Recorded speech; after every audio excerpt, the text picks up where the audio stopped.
Type Tiananmen Square massacre into Google, and in less than a second, about 505,000 results come up.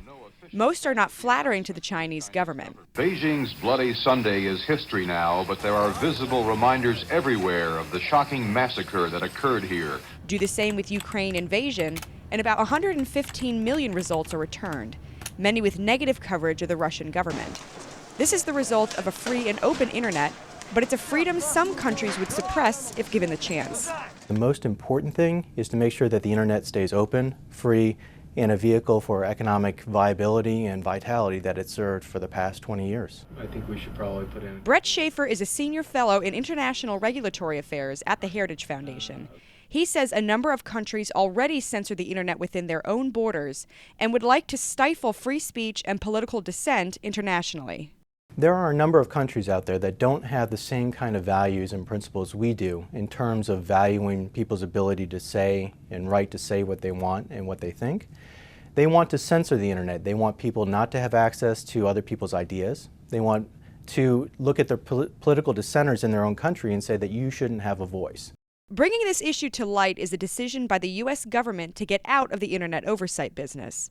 The government plans to accept proposals from the so-called internet community to take over the management of ICANN, the Internet Corporation for Assigned Names and Numbers. ICANN controls domain name registration, and with U.S. backing, it's been mostly free and open. With the U.S. out of the picture, countries such as China and Russia could attempt to control what we see on the internet and how we see it. I think the concern that any one country have control over the internet is a real concern.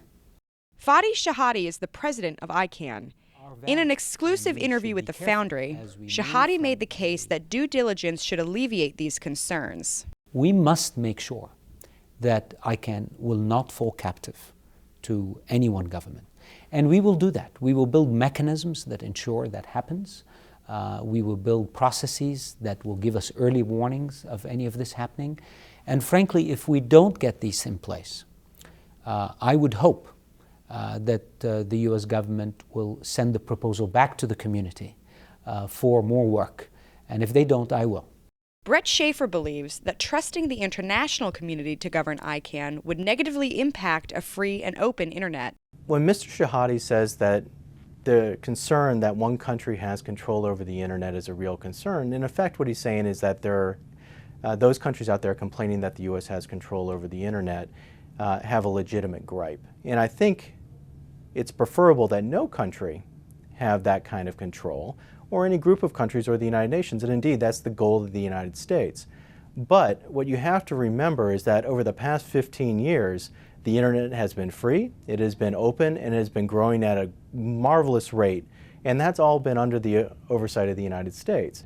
Anticipating that the U.S. government will cede internet oversight, Shahadi stresses that the process should not be rushed. I think putting a deadline on a process of such importance, with such important implication to how the internet continues to operate, is frankly unwise and irresponsible. Schaefer says that far more important than meeting any transfer deadlines is keeping the internet open and free. Mr. Shahadi is not going to be there forever, and bylaws and other processes can be subject to change, amendment, or other alterations.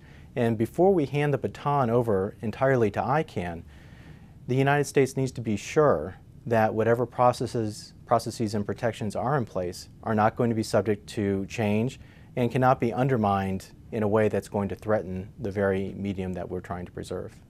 For the Foundry, I'm Jackie Anderson.